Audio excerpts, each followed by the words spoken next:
Hello and welcome to the very first ProCon webinar. I'm Umesh Desai and I'm Chair of ProCon Leicestershire. ProCon has been connecting professionals in property and construction since year 2000 and now boasts a membership of more than 600 people. We hope that many of our members and those of ProCon Nottinghamshire have joined us today to listen to this webinar.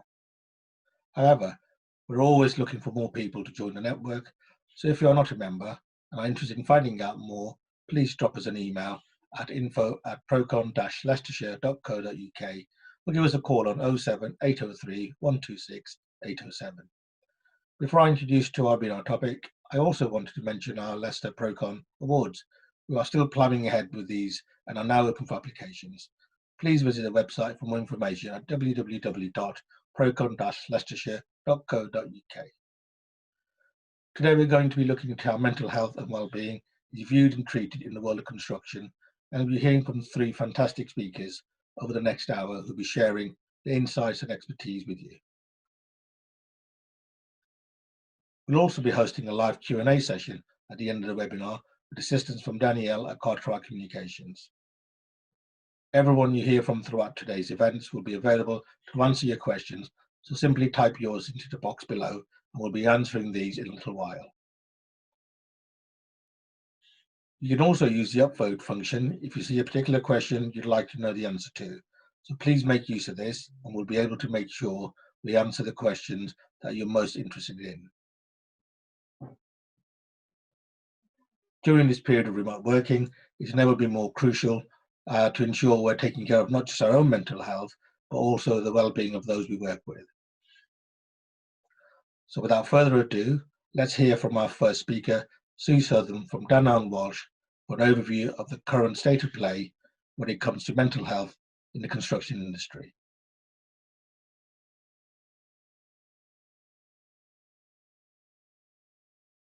The stats are really quite frightening, which is why obviously mental health is a big deal these days. So every week, generally 100 people commit suicide. That's over 5,000 people a year, which is a really bad statistic, really. When you consider 76% of those people who are committing suicide are men. My brother-in-law was one of them. Quite a few years ago now, but even now I still struggle to come to terms and think, well, you know, why did he do it? What must have been going through his head when he did that? And all these things that just left unanswered. But suicide is the biggest killer of men under the age of 40, which again is very worrying. The construction industry is really worse.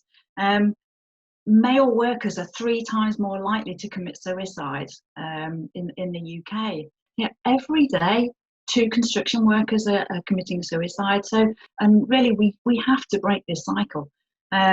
Combined with that, the cost to the economy is extreme. You know, 70 million sick days are lost every year. So your mental health really, it's all about your thinking. If you're thinking negative thoughts, you're going to be feeling negative. It will affect how you think about others as well. And you've got all these things going through your head, and all these things, they're unnecessary. You know, if you go out feeling positive about yourself, you're going to display that positivity. These are the signs that people will pick up on. So having negative thoughts about yourself really does show, and people hopefully will be able to pick up on that. It will affect your ability to learn. It will affect your ability to communicate with people. It will also affect how you form and sustain relationships, and in worst case scenarios, how you end those relationships.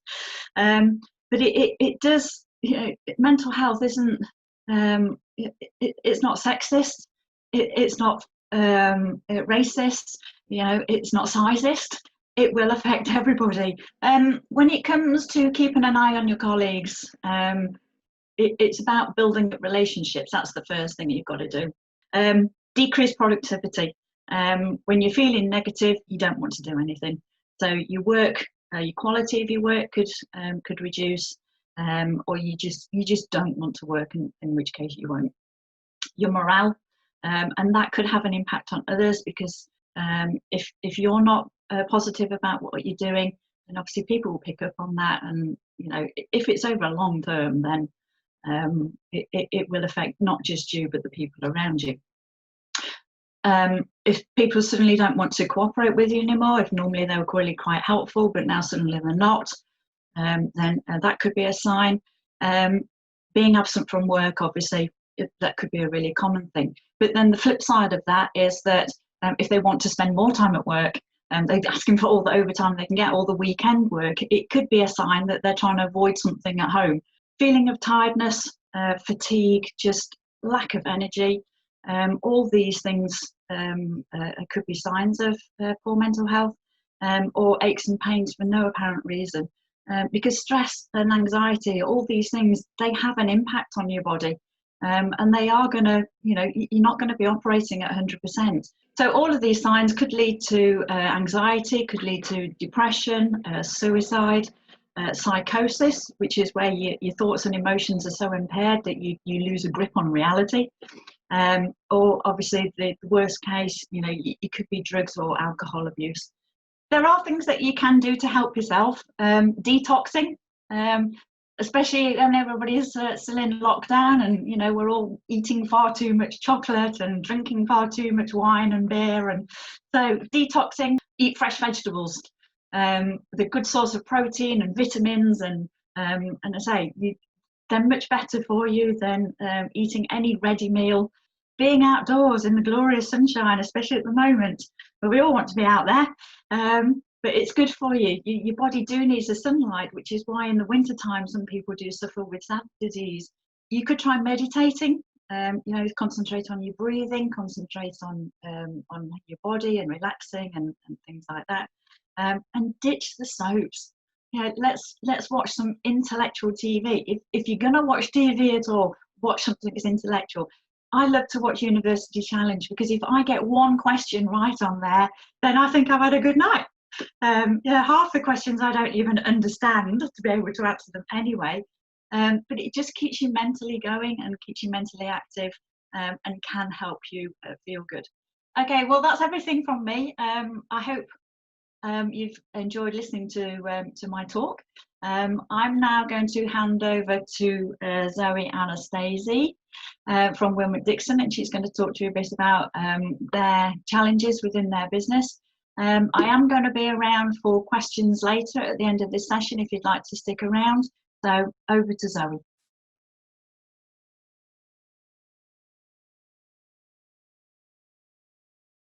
So Willmott Dixon is a family-owned private company.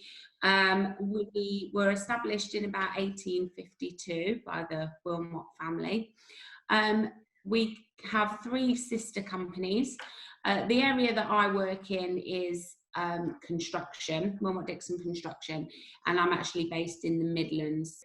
In 2015, we really looked at what our offering was for wellbeing and support of our people, because our people have really been at the forefront of our culture at Willmott Dixon forever.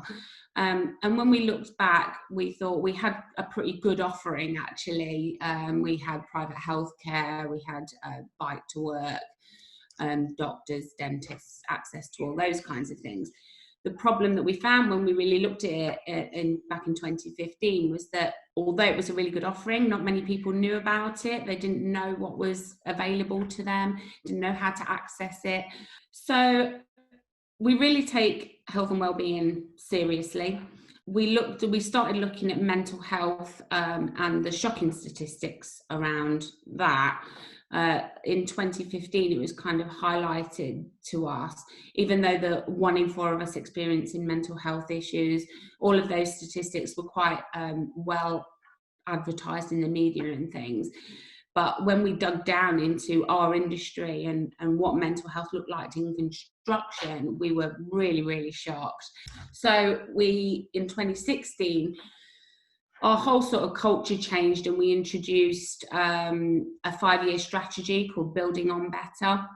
And it focused on 5 pillars: customer, people, product, legacy, and growth. And in that, it was a real focus on our people. There's a common saying that if you look after your people, they will in turn look after your customers. And it really is true.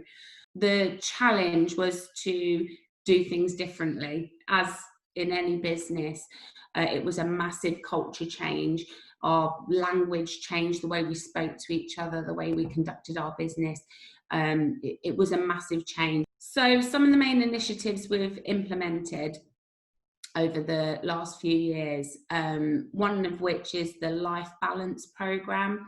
So this is giving all of our people access to a 6-week performance coach and nutritionalist. We've also introduced a lot more flexible working, the introduction of the mental health first aiders into our business, which I'll go into a bit more later on. We totally refurbished all of our workspaces, so that's our offices as well as our sites. And we changed the way we do one-to-ones. So we ditched the box ticking exercise of an annual review and instead introduced quarterly one-to-ones, which gave much more meaningful conversations. So when we first introduced the mental health first aiders, it was again a real shock to people. They didn't really know what it was. So we asked for a group of volunteers, and we got our first group of 14 volunteers in late October 2016. Since then, we now have about 50 mental health first aiders just in our area. Throughout the country, I think it's about 300 now of the mental health first aiders, which is amazing. And we have a waiting list in the Midlands for about another 30 people that want to go on it. What we also did was we looked at what we could do on our sites for our supply chain and for our customers. So we introduced All Safe Minds as well, which is sort of a shortened toolbox talk, giving mental health awareness and tools and support avenues for our supply chain. That is facilitated mainly by all of our mental health first aid volunteers and supported by our health and safety teams as well. So that happens on every single one of our sites. The supply chain get that toolbox talk, which has gone down really, really well. So hopefully that's been useful, and you can see that there are lots of different ways that you can make a huge difference in your business when it comes to health and well-being. You can try different things out. They might not always work, but communication is key, and mean it from the heart as well. It's got to come from a really good place. So I'll be hanging around for a Q&A.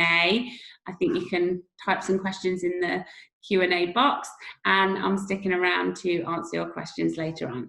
But now we're going to hand over to Chris Heath from Solutions to Living.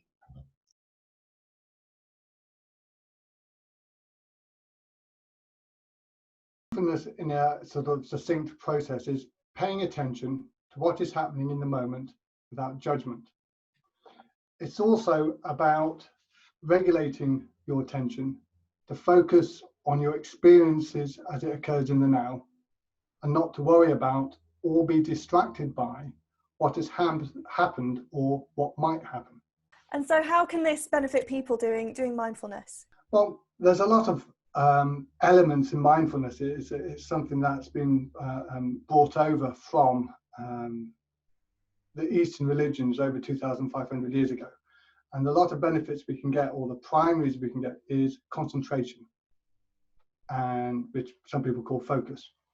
And this can be used definitely in the workplace. And what you happen, or the way that you would develop your focus, is through meditation. Now, the meditation is actually where we train our minds to focus, and the practice enables us to transfer the skills of focus into the environment that we work. So we can train ourselves to become aware of distractions, but bring ourselves back to the task at hand. And if we are doing that, then we find that, or have found out through studies, that people are actually happier when they're in focus and flow in completing their tasks, more than having a status or pay packet or things like that. So it has an overall well-being aspect. It's really interesting, isn't it? And you do hear a lot about mindfulness now, and it's a lot more in people's forefront of their awareness at the moment than it was, say, kind of 5 or 6 years ago. So I suppose the next question is, can anyone do it? I suppose yes, maybe. Well, yeah, absolutely. Anybody can do this. It's the matter of giving yourself a moment to pause, and that's really what it is. It's a pause. Okay, the practice of meditating is actually taking a time slot to actually sit down and be present with yourself, your feelings, your emotions, and actually, in effect, it takes you out of your thoughts, because this is where we get lost with our distractions. So if we can actually focus on what is outside of us, in essence, then we actually gain a lot more from it, from reducing our stress, cortisol levels, blood levels goes down, and also, in fact, it improves our relationships. We're actually more present with our partners or with our colleagues. And for anyone who's watching who maybe doesn't quite understand, is there a difference between mindfulness and meditation? Are they different techniques, or do they kind of fit together? Meditation is the action of being mindful. It's the practice. It's like going down to the gym. You go down to the gym to practice your muscles, and you develop your muscles, your energy and your stamina. So you're developing that, so they grow. Meditation is the same process. At the start, you'll find your mind completely busy. It's like sort of, I suppose, being in the centre of London, very chaotic in there. But over time, you start to find the pause between thoughts. And those pauses, as the more times you do it, get bigger. And that is the goal, is looking for the pause between thoughts. And that gives you that space to make better decisions. As they say, we make better decisions when we're calmer and when we're stressed. And in the workplace, a lot of people make snap decisions and then later regret the answer they've given. So this gives you that pause to go, You're going to show us a bit of a demonstration, a bit of an introduction to mindfulness. So over to you. Thank you very much, Danielle. What I'll be teaching in a moment is the breath meditation, or the belly meditation. Now, this meditation is the core foundation of all meditations. The reason being, it's our breathing. We breathe all the time, and we breathe in the present moment. So it's a great reminder, if we're getting lost in our thoughts and our days, to bring our awareness back to our breathing, which is in the present moment. Now, the breath meditation is enables you to also develop your concentration, because part of the breathing process is that you will choose an anchor point in the breathing process, whether it's the air going into your nostrils, the expansion of your diaphragm, or the pause at the end of your out breath. And as you concentrate on your breathing and on your anchor point, you'll notice during the process that you'll experience in a few moments is your mind will wander. Thoughts will pop into your head. And to help you bring your focus back onto your breathing and the concentration of your anchor point is to remind yourself, I'm just thinking. And then focus back onto your anchor point in the breathing. And we'll be doing this for 5 minutes. And during the 5 minutes, I will not be disturbing you, as I would normally do on a longer presentation, and just giving you reminders. So what I want you to remind yourself when we're doing this breathing, and on the breath meditation, it's a full belly experience. So we breathe from the bottom of our lungs, expanding the diaphragm, breathing up to the top, pausing, and then breathing out. And we do the breathing in through the nostril and out through the nostril, choosing a point that you feel comfortable on recognizing as your anchor. And every time, as I'm saying, that your mind wanders, remind yourself, just thinking, bring yourself back to your breathing point. So before we do this, I'd like you to get nice and comfortable, sitting with your palms in your lap and your feet flat on the floor. So you're relaxed, but also alert, as they say. And what we'll do in a moment is take 3 deep breaths in through the nostrils and out through the mouth. So we get a really expanding lungs. And then when we do the meditation, as I said, it's breathing in through the nostrils and out through the nostrils. Then when we've done the breathing, I will bing a dong, as I say, and then the 5 minutes will start. And just before the end of the 5 minutes, I'll bring you back into the present moment and awareness, and I'll bing the dong again, and then that will be the end of the 5 minutes. Okay, so can you all now take a nice deep breath in through the nose and out through the mouth. Breathe in again through the nose and out through the mouth. And the final one, you can close your eyes at this point if you want to, breathing in through the nose And breathing out through the mouth. And off we go.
Okay, I'd like you to start to bring your awareness back into the room that you're sitting in. Become aware of your feet on the floor, how your body is sitting in your seat, and any sights and sounds that you're feeling around you or hearing.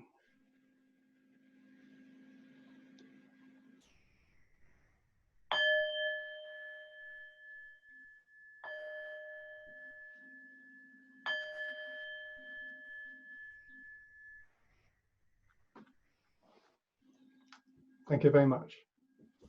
Thank you, Chris, for doing that. I hope that anyone who's maybe never done mindfulness before enjoyed that kind of very short. I know that was quite a short introduction for you, and I know that you do tend to take more time over your mindfulness. So if people are interested, they can definitely get in touch with you. Thank you. Now, as I say, we're going to be going into the Q&A section of today's webinar now with all four of our panelists. Thank you so much for getting your questions in. You'll also see that at the beginning of the webinar, I launched a poll. I think most of you have answered it now, but we'll just keep it open for the duration of the Q&A, just in case you haven't popped your answer in yet, please do. At the moment, it's very tightly contested for the most popular answer, so if you've not cast your vote yet, please do. But now we're going to get stuck into the Q&A, and our first question is for you, Sue. So what is it about the construction industry in particular that makes it so vulnerable when it comes to mental health, would you say? Well, construction industry is predominantly men.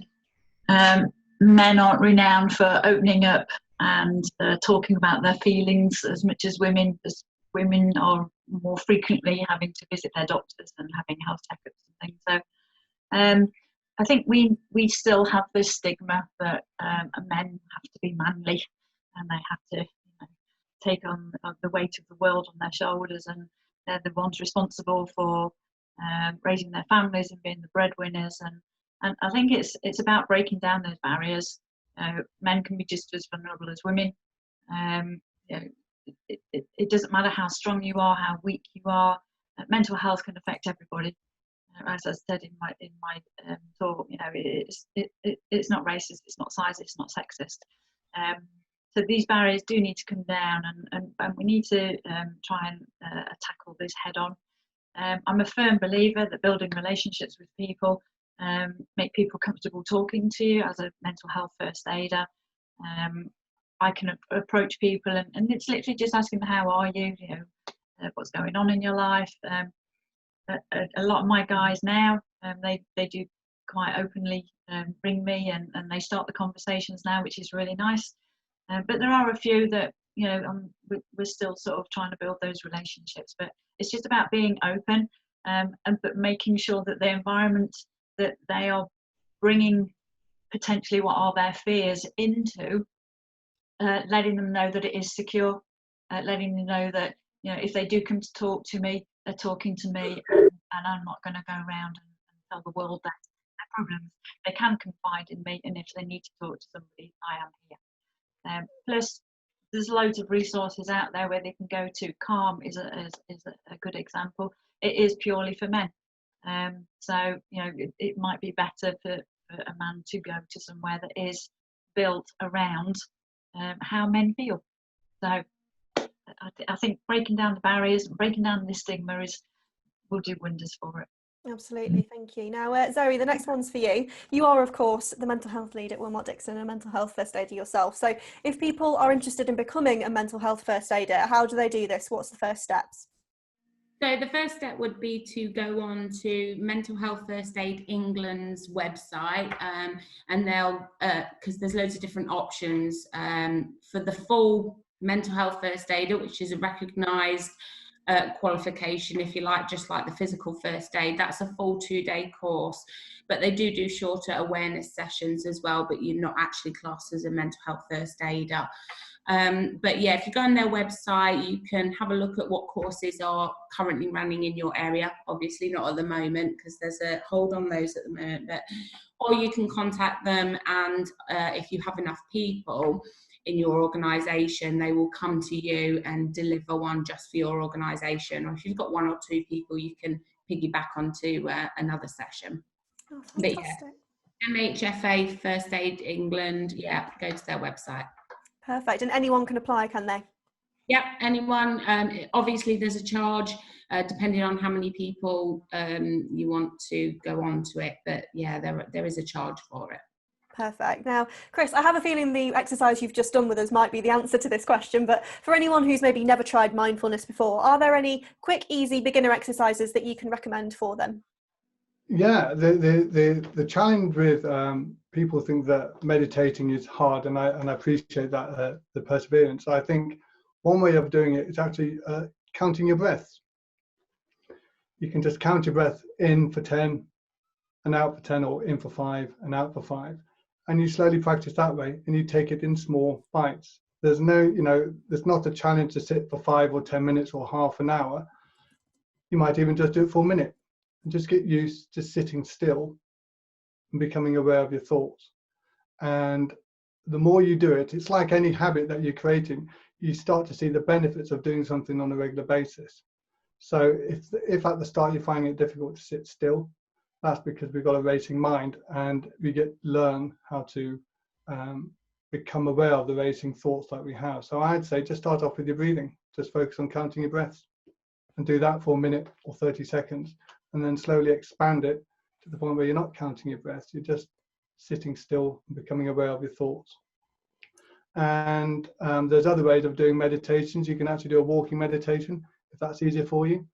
And in that process, it's the same process that you're not thinking about your the thoughts on the environment. You're just thinking about being present in the action of walking. I know that sounds complicated, but when you start doing it, you realize how many thoughts actually go on while you're walking. And you can even do it mindfully, drinking your coffee in the morning. You know, avoid having the radio on and just sit and enjoy the flavor of your coffee. It's Lots all of about being options. in the present moment, and the meditation is just a practice. It's like going down to the gym. The more you do, the easier it becomes. So just perseverance, start off small, and then slowly expand the times that you want to do it. So maybe you start doing half an hour to 40 minutes. Fantastic. Lots of ideas and easy ways to get started. That would be over my morning tea though, Chris. I'm not a coffee drinker myself. Now, next question is for you, Zoe. How have you seen employees react to wellbeing initiatives? Are they generally quite willing to take these ideas on board and deliver them? Yeah, I mean, at first it was all very new and people were a bit reluctant, especially with the mental health first aid. We put it out there and we said, rather than forcing people to go on it, we'd really like people to volunteer. And it was really difficult to find those volunteers in the early days because people were so reluctant. But now, as I said earlier, we've got a waiting list because people are starting to realise the benefits for themselves, for their colleagues, for even their family members and friends. So there is a reluctance to these things because there's a reluctance to any change. And, you know, some people might think, oh, it's all pink and fluffy and wishy-washy. But as we're quite far on this journey, people have realised that it really is beneficial. So, yeah, it's gladly received now. Good, and a real journey it sounds like as well. Sue, what quick wins can companies implement to help support their employees' mental health? Be open, really. Give them a safe environment where they're not in fear of talking about some of the issues that they're going through. Let's say some of them might see it as a sign of weakness, but it's not, because especially on a construction site, if you're not coping, which is what mental health is all about, it's all about how you're coping today with everything that's being thrown at you. If you've got all these things going on in your head, while you're at work, you may think that the work is taking your mind off it, but it's not.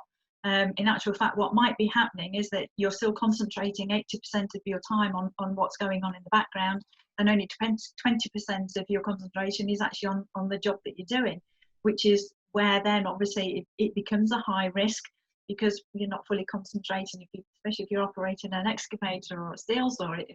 It's a problem. But it's breaking down these barriers and just letting people know that, you know, it's fine to talk. Talking will help. And I'm an ambassador of that, because I went through poor mental health myself for a good 2 years, and I thought I could bottle it, and I thought I was coping well, but then obviously I wasn't, and I opened up eventually, and it really helped. So it's, you know, if we build these relationships and create this environment where people do feel safe enough to want to talk about their issues, then we can all benefit. I think that's the important part, isn't it? For people feeling like they can open up and talk about it. Definitely, that's the first barrier, and it's the biggest one in many ways. Chris, let's come to you, because you talked about, you know, how many things go through our head on a day-to-day basis. So in a world of constant demand by, you know, emails, iPhones, everything else, is it harder than ever to focus? And are there any practical tips for dealing with these distractions? There are, and it goes slightly off track from mindfulness, but it's linked in there. It's all about time management, and it sounds silly, but we are constantly looking for alerts because we're taught to react to situations. So if I was doing emails, for instance, I'd choose 2 slots, a time in the morning and a time in the afternoon, to refer to emails. And I know people say you get urgent emails and responses, but you choose those moments to respond to emails, because everybody knows that people are busy and they're not going to instantly respond to an urgent email. So you take that time to only respond to emails, and all the other times that you have, you'll book out to concentrate on whatever project or work that they're doing. If you're in constructions and you're out on site, then your focus will be doing on the work at hand, and the emails will be something that you'll fit in to the day. So really it's about time management and using the time wisely, so each moment you're concentrating on the chosen topic. Oh, there you go, just like that. I wish I had you around It's all the not time, just Chris. like that. It takes a bit of trial and error, Yeah, admittedly. absolutely. But it is something about time management as well as focus and concentrating, and knowing that it's okay not to answer an email straight away, because we're so used to reacting instead of being an active person. We are reactive. We respond to things. By an email goes, we're looking at our phone, or a ping goes, we're looking at our phone. Sometimes you've got to know it's okay if it pings. At 11 o'clock in the morning, I will answer my emails for half an hour. And then people start to get used to how you answer your phone, your emails. You might do your emails at 4 o'clock in the afternoon as well. So it's all about balancing how productive you want to be, and you are more productive if you're focused and concentrated on the one item that you're doing, or the items, and you take it down in your day. So it's separating your day into being focus points.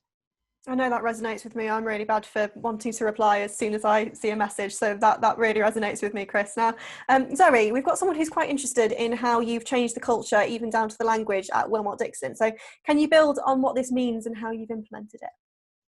Yeah, I mean, implementing any culture change into a business, it's difficult and it takes time, and you do get resistance, but it's about being consistent and definitely top-down culture. So all the senior leaders in the business need to be bought in and speaking the same language.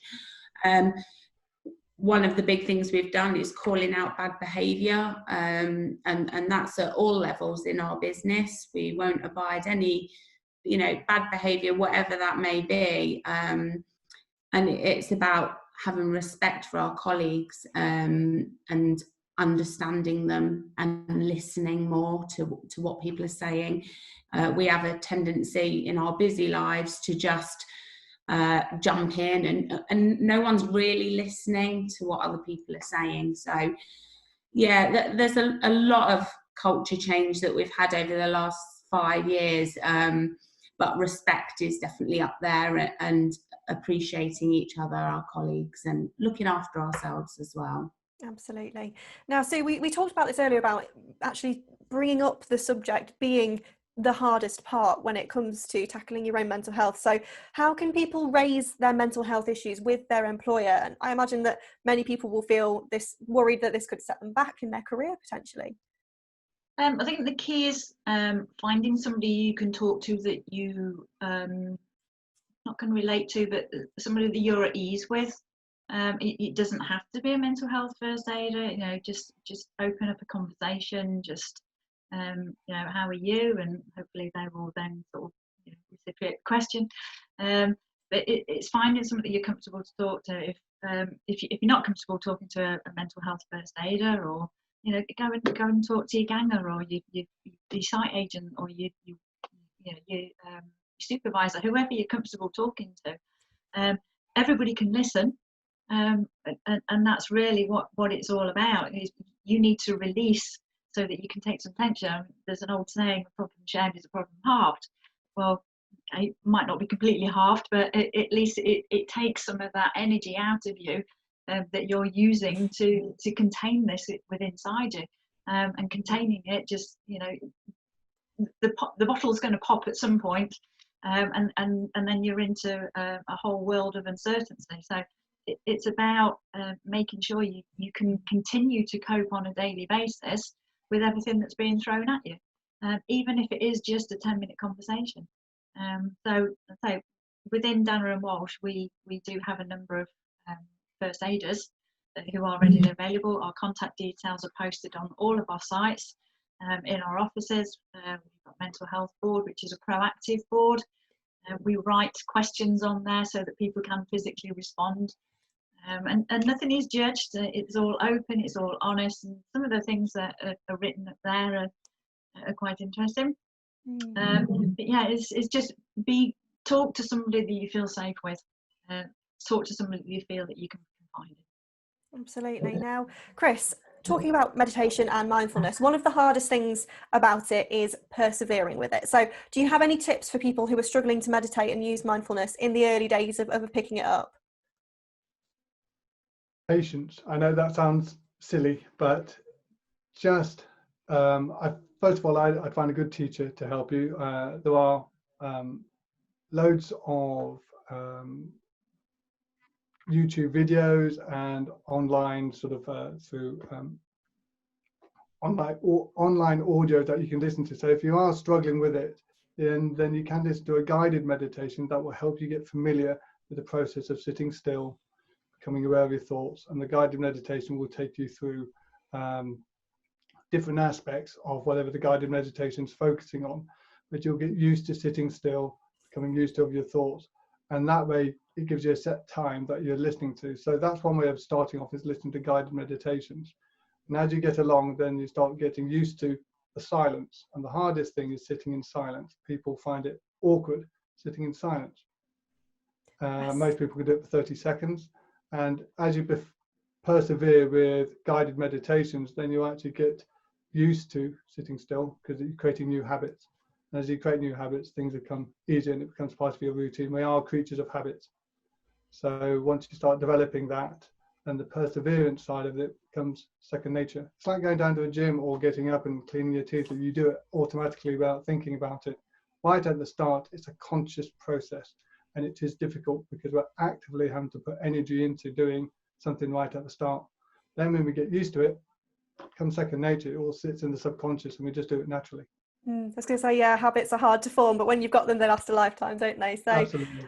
Zoe, we've got someone who would like to know a little bit more about the Life Balance programme that you mentioned earlier. Yeah, so we offer two types of life balance program for our people, a full version, if you like, and a light version.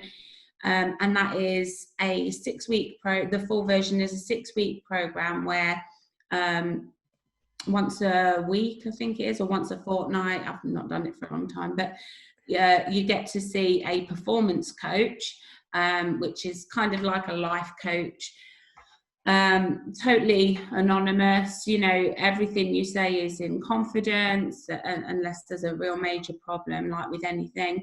But you get to see a fitness coach as well, which is really good at the same time. So you'll have an hour with the life coach, an hour with the fitness coach, and they will tailor a program for you for those 6 weeks to see what you want to get out of it. So it might be that someone wants to lose 5 pounds, but that isn't just going down the gym, that's getting your mindset right as well to go to the gym. So that's where the life coach would come in.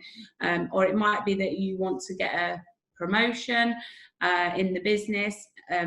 So the life coach will work with that. But at the same time, you need to be physically fit to do that. Maybe you're not sleeping enough, so you're struggling with concentration. So the fitness coach will work with that. But yeah, we outsource that. So we work with a company called Motus Training, and that they come into our business and do that for us. And sometimes people have been on the Life Balance program, and in 6 months' time they're struggling again, so they might need a little top up. So we do those little top up sessions as well. But yeah, it works fantastically. It sounds like a fantastic program, I must admit. Now, Sue, you talked earlier about how if you don't feel comfortable talking to your manager or the mental health first aider, you can talk to anyone. So this question is from that person. What can they do as a colleague to support someone who may be struggling with their mental health? Well, listen, and the key thing is to hear. You know, anyone can, you know, you can sit and listen. You go, oh yeah, well, yeah, okay, and you're not listening. Focus on what they're saying, and really try and take in what they're saying. That they may be not talking in code, but they may be sort of trying to skirt around the subject, and they want to tell you, but they're not really opening it because they're not 100% sure. But it's it just you know, just be comfortable in their environment. Don't judge them. Just listen. Just be there for them. If they've started a conversation, they've been really brave to start that conversation in the first place, because it is, believe you me, having been there, it is a very hard thing to do.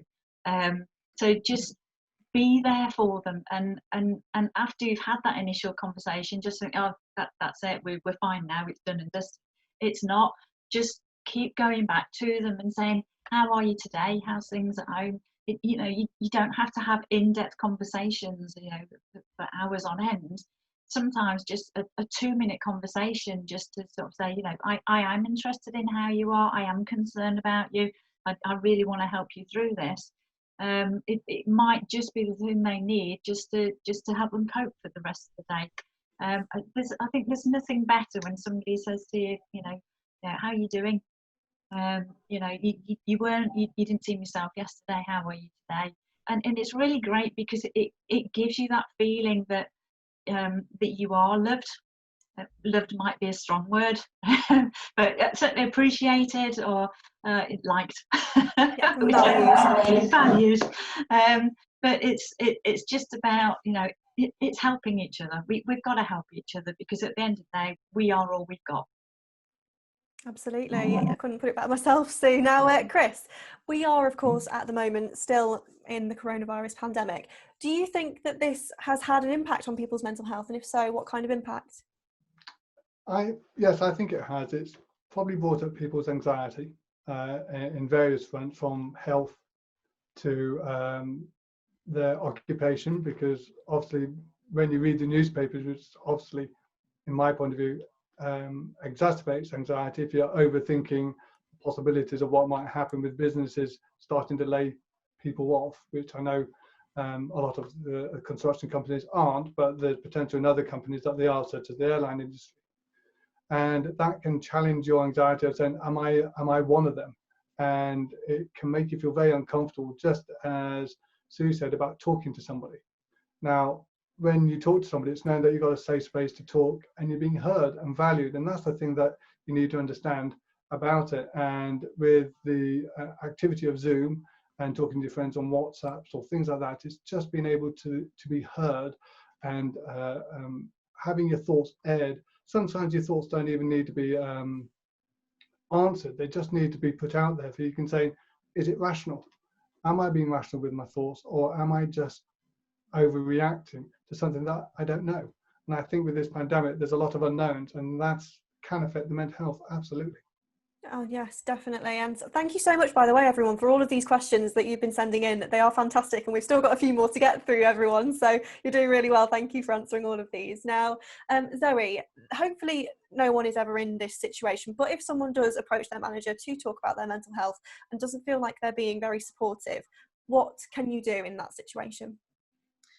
That's a really difficult one, because obviously it depends on the organisation. So we're really lucky at Willmott Dixon, because I don't think that situation would happen, or you would always have someone else to go to in that organisation. I think, as Sue was saying earlier, I think if you go to your line manager and you're not getting a response, then go to someone else, basically, and because you need to be heard. And I think there's a difference between, if you have something medically diagnosed to do with your mental health, that's a really important piece of information to share with your employer, especially from a trade point of view as well, because there's health and safety considerations to take on. So you do need to speak to someone. And again, as Sue was saying, it's about breaking down the stigma. And hopefully, if you've got a good line manager or someone in your business, they will listen and they will take it seriously. Absolutely. Now, Chris, we always hear about the British stiff upper lip culture that we have. Do you think that attitude is damaging to how we view not just our own, but other people's mental health? Yes. In a simple word, yes. I think the idea of we bottle our emotion, we just push it down, and and I'll look at it later. But the long-term effect is, apart from the mental aspect, it can cause a lot of stress to the body. So it can slowly start to affect your sleeping, your eating, your drinking, how you respond to people, your concentration. And the more we bottle our emotions, and it's difficult for men because they don't want to be seen as weak. But I think it's actually stronger to say, yeah, I have a problem, I'm struggling, and I want to overcome this. And that is a bigger strength, in my opinion, when people identify with themselves, because they're pushing all the emotions down causes long-term problems. Your stress and your snappiness, your concentration, your work behavior, it can affect a whole load of things, including your harmony. And we've talked about life, the life balance. It can start to affect that. So the stiff upper lip is, is an interesting term, and I think really it's something that, forgive me if it died with the war in the Second World War. After that, we need to sort of concentrate on the idea of being open about our emotions, but also being appropriate when we discuss it. And there's always a time and place to discuss it, but feeling open in those situations that we can discuss it without incrimination, without discrimination about it, and feel confident that it's not going to be used against me. Definitely. Now we've got time for a couple more answers, and then we will react to the poll, and then we'll be wrapping up, I'm afraid, but time for a couple more first. So Sue, let me find it for you. What else can people do to help their mental health, as well as the meditation and the mindfulness that Chris has introduced to us today? Just a few enjoy.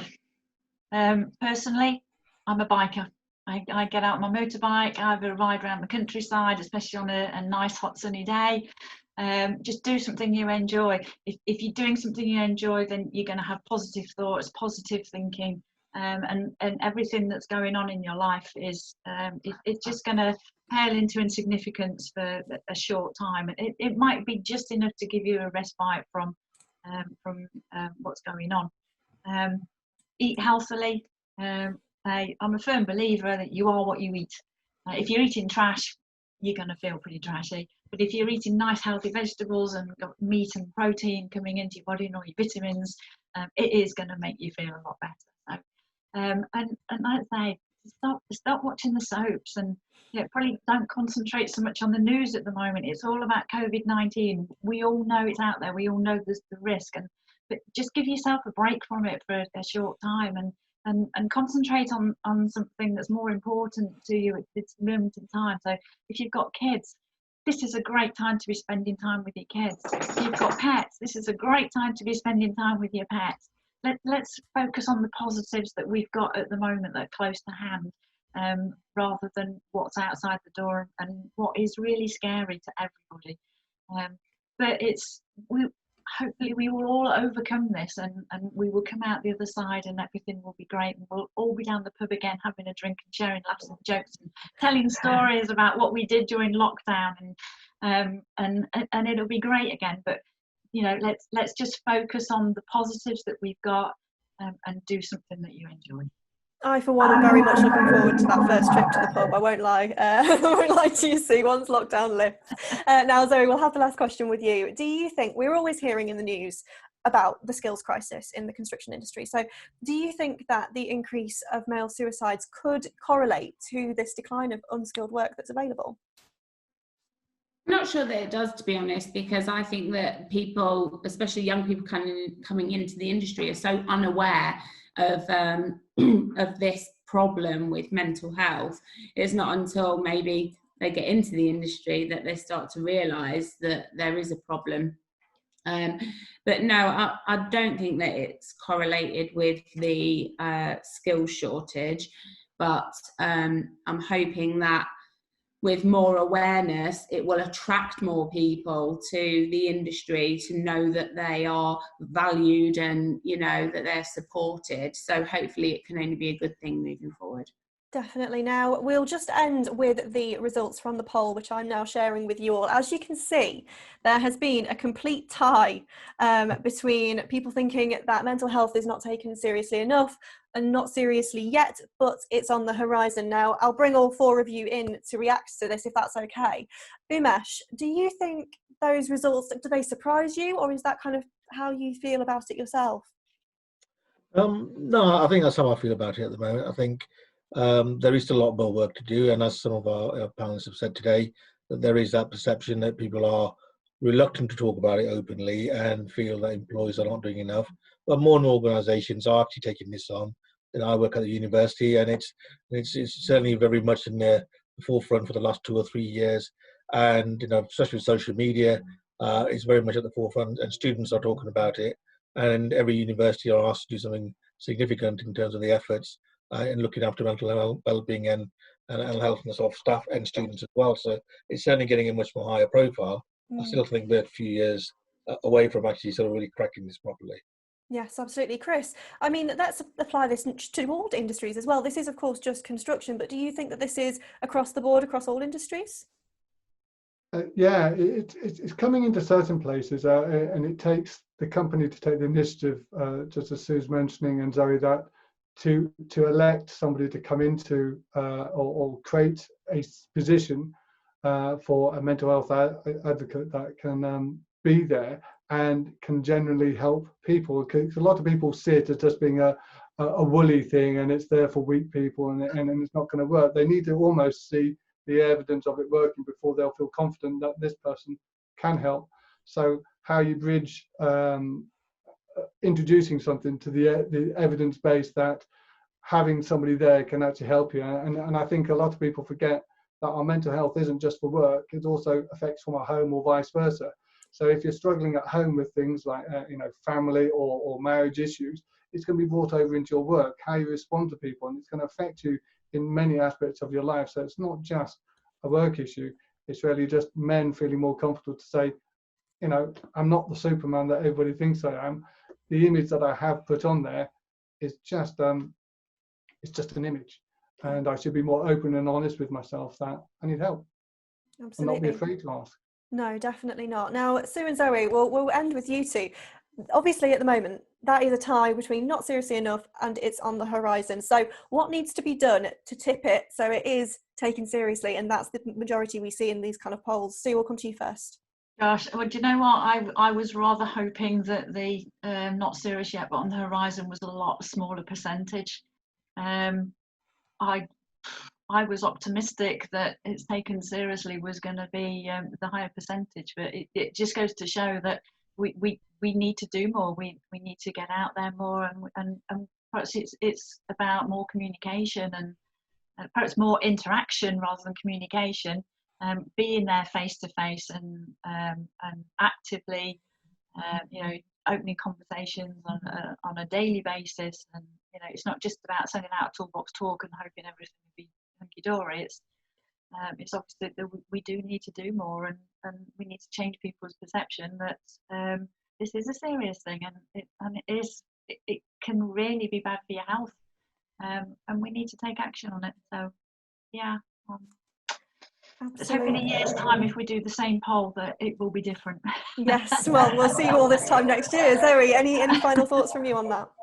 Yeah, I think that smaller companies, obviously SMEs make up about 95% of our supply chain, I think, and the bigger companies, Willmott, Dixon being one of them, we have, this isn't a rivalry thing. We want to share our knowledge. We want to share what we've been doing with other companies, because this is a massive problem in our industry as a whole, and we all need to come together to tackle it.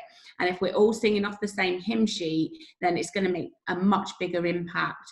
So all I would say to any SMEs or small micro businesses, go and speak to those big players and say, help me, how are you doing it, where can I start? And they will welcome you with open arms, and because we want to push this out. We're not just keeping it for ourselves, we want to share that knowledge with everybody so we can make a big difference.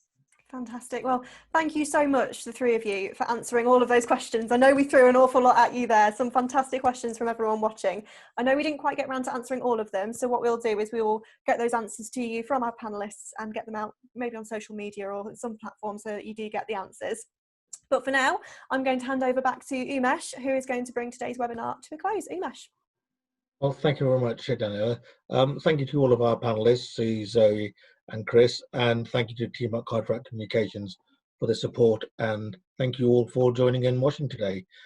Please remember to get in touch with us if you're still interested in becoming a ProCon member by emailing us on info@procon-leicestershire.co.uk, or give us a call on 07 803 126 807. ProCon Nottinghamshire will be hosting a next webinar on the 11th of June to discuss modern methods of construction, Registration for that webinar is already open, and you can reserve your place right now. So finally, from me, thank you for joining us. Keep mind and health and body safe. Thank you very much. Bye.